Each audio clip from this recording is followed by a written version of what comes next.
Citoyen TV, la chaîne de l'Afrique digne et de sa diaspora.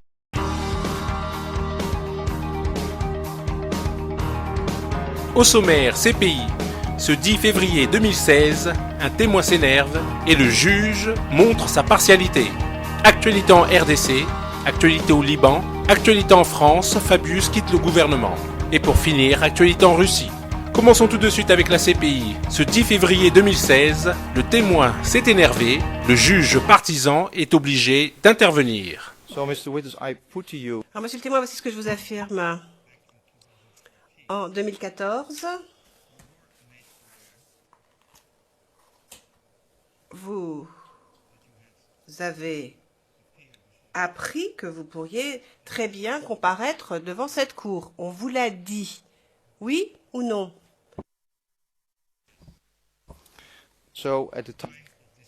Donc, lorsque vous avez fait cette déclaration,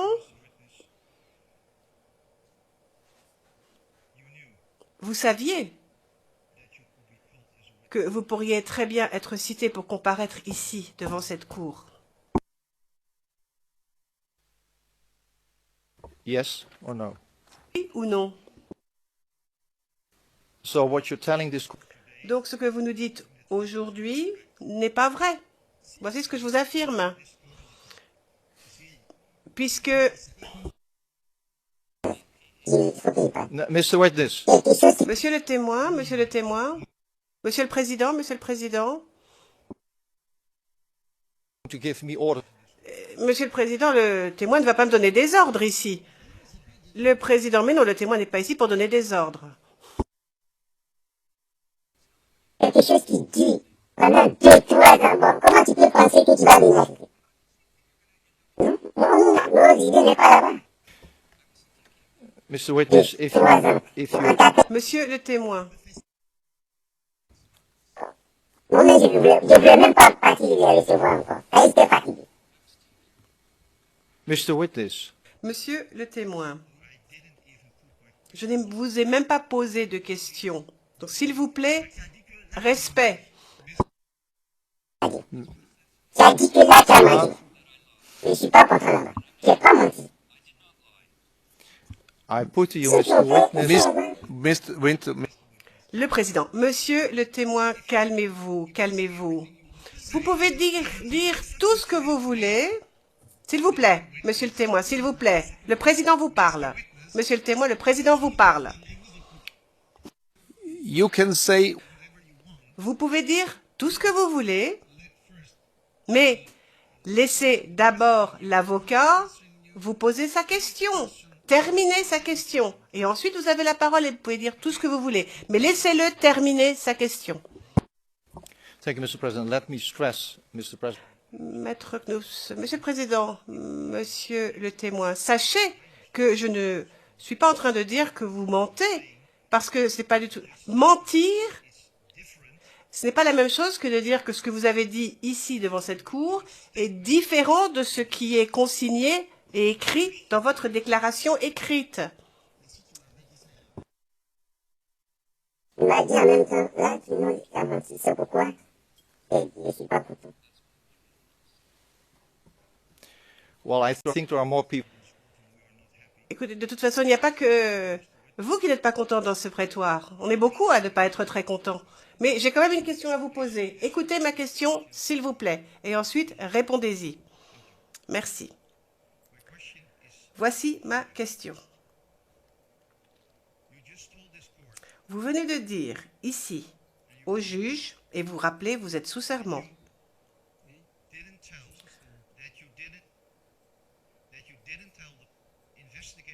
que vous n'aviez pas dit aux enquêteurs de l'accusation en 2014 quoi que ce soit à propos du discours du le baron. Parce qu'à ce moment-là, vous ne saviez pas que ça pourrait être important, parce que vous ne saviez pas si vous alliez devenir témoin ici à la cour. Nous sommes d'accord là-dessus. Merci, merci. Or, dans votre déclaration écrite que vous avez faite auprès de ce même enquêteur en 2014, vous dites au paragraphe 8 que je viens de lire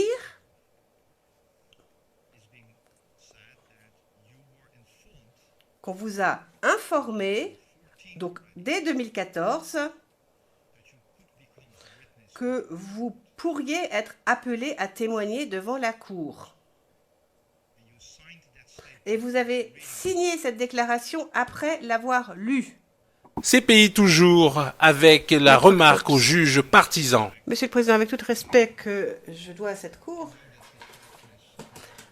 je sais que vous contrôlez la procédure.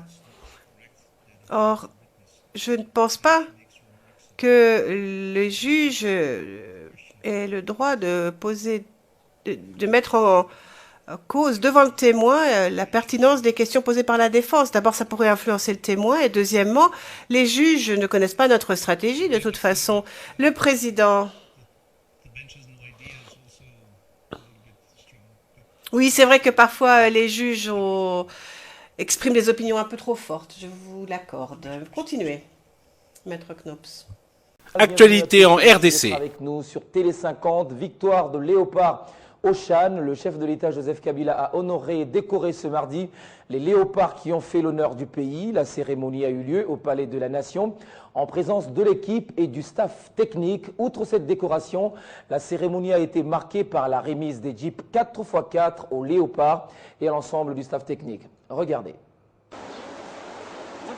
Les voici arrivant au palais présidentiel, tous souriants, malgré la nuit très courte qu'ils ont passée. À la tête des léopards, l'entraîneur Floro Ibenge et le capitaine Joël Kimwaki font une entrée remarquée avec le glorieux trophée continental des joueurs évoluant en Afrique. Ils nous ont ramené une coupe. Ils ont honoré toute la nation et donc la nation leur est reconnaissante. Et le premier d'entre nous, le président de la République, Joseph Kabila Kabange, va les honorer à notre nom, à tous, et pour faire de l'émulation afin que chaque Congolais soit le premier dans tous les secteurs où il se retrouve. Acclamation à la rotonde, remplie d'un agrégat des politiques, sportifs, familles et bien d'autres invités.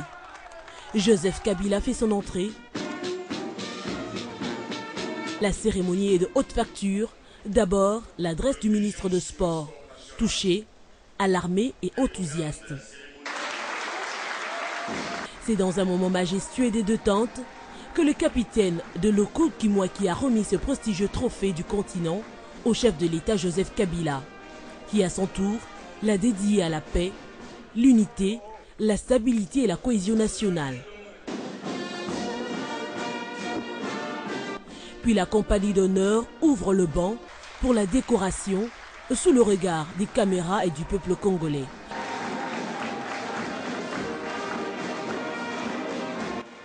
Avec cette médaille d'or du mérite sportif, ces léopards locaux sont désormais admis dans l'ordre à des dignitaires.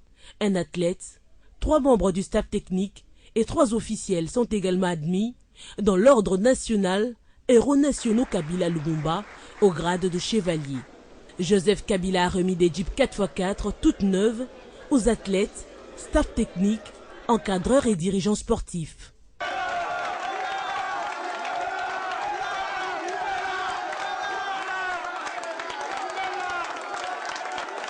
Satisfaction pour Florent Ibenge, ici, dans une ambiance particulière avec Jean-Marie Kassamba. Sentiment de fierté, la première des choses. Et puis, fierté et remerciement. Parce qu'on fait un métier qui est assez ingrat. Et quand on arrive à vous reconnaître, à travers le président, c'est tout le pays. C'est tout le pays, c'est toute la population qui est derrière nous. Il n'y a pas d'autre chose à dire qu'à la limite, un seul mot, c'est extraordinaire. Bengue va prendre sa voiture. Je suis fier de notre entraîneur et Télé 50 était là pour ça. Le Congo est digne à travers ce monsieur.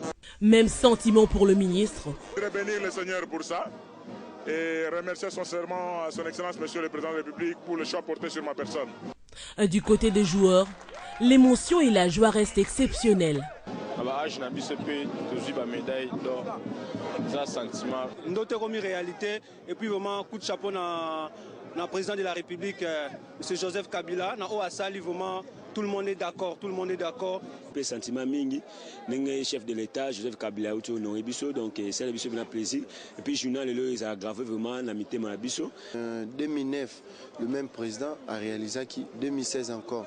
En tout cas, mingi olobezate, tout le monde déjà. Et les mots de Monani, tout comme si Nzambe. En tout cas, tout peuple congolais tout va soutenir biso dès le début. Le président a ensuite immortalisé ce grand événement avec les joueurs et les encadreurs. Ensuite, un verre de champagne. À la prochaine, a joyeusement lancé Florent Ibenge au président de la République, Joseph Kabila. Actualité au Liban. Pour la 35e fois, les Libanais échouent à élire un président. La vacance dure maintenant depuis 20 mois. Richard Haddad, politologue français d'origine libanaise, nous résume la situation. Un certain nombre de partis politiques libanais, dont le Hezbollah tout-puissant, ne veut faire élire un président qu'après un consensus, c'est-à-dire ils veulent choisir le président à l'avance. Et donc au final, plusieurs partis politiques, plusieurs candidats se sont retirés et le camp chrétien, dans sa grande majorité, s'est réuni autour de 2 candidats, tous les 2 acceptables par le Hezbollah, et pourtant il n'y a toujours pas de président. Donc plusieurs analystes sont d'accord pour dire que le Hezbollah ne veut pas de président pour le moment et que c'était une excuse. Donc il y a une volonté de garder le statu quo en attendant de voir les évolutions régionales. Aujourd'hui, les 2 candidats sont issus de ce qu'on a appelé le camp du 8 mars, c'est-à-dire le camp du Hezbollah et donc des pro-syriens. Ils sont Michel Aoun et Frangier, Souleymane Frangier. Donc tous les candidats de ce qu'on a appelé le 14 mars, donc du camp anti-syrien, se sont tous retirés en faveur des candidats du 8 mars. Actualité en France avec le départ du gouvernement de Laurent Fabius. Laurent Fabius en bout de course, le désormais ex-ministre des Affaires étrangères, en place depuis 2012, a annoncé son départ du gouvernement ce mercredi. Dans la foulée, François Hollande l'a nommé président du Conseil constitutionnel en remplacement de Jean-Louis Debré. Le Conseil constitutionnel regroupe les 3 anciens présidents de la République encore en vie, même si aucun n'y siège, ainsi que 9 autres membres nommés par le chef de l'État, le président du Sénat et le président de l'Assemblée nationale. Le rôle de l'institution, à l'influence limitée, consiste notamment à veiller sur la régularité des scrutins nationaux et des référendums. Il s'agit bien d'une fin de parcours pour le ministre au cœur de la vie politique depuis près de 40 ans. S'il parle à COP21 des habits du succès médiatique, son bilan est véritablement accablant. Sa gestion de la crise ukrainienne comme de la guerre en Syrie laissera des traces indélébiles dans la diplomatie française. Ses félicitations adressées au terroriste d'Al-Nosra, considérant qu'il faisait du bon boulot, resteront sans doute dans tous les esprits. Son départ est d'ailleurs l'occasion de rappeler toutes les casseroles qu'il traîne depuis des années, un jeu auquel se sont laissés prendre quelques cadres du Front National sur les réseaux sociaux. Le nom de Laurent Fabius restera également associé à l'affaire du sang contaminé. Il fut en effet accusé d'avoir laissé distribuer du sang infecté par le virus du sida à des enfants hémophiles entre 1984 et 1985, alors qu'il était ministre de la Santé. Son innocence avait été prononcée par la justice en 1999. Et pour finir, actualité en Russie. Et la Russie, c'est pas l'Allemagne. À Mourmansk, très au nord de Moscou, des clandestins expulsés de Norvège pour mauvais comportement ont voulu rejouer la scène du réveillon à Cologne. Les réfugiés auraient commencé à agresser plusieurs femmes dans une discothèque. Les attouchements et violences en tout genre ont très vite cessé quand des Russes ont décidé de s'en mêler. Après les avoir fait sortir de la discothèque, un groupe d'hommes a visiblement voulu donner une leçon aux clandestins. 33 ont été arrêtés et 18 ont été conduits à l'hôpital dans un piteux état.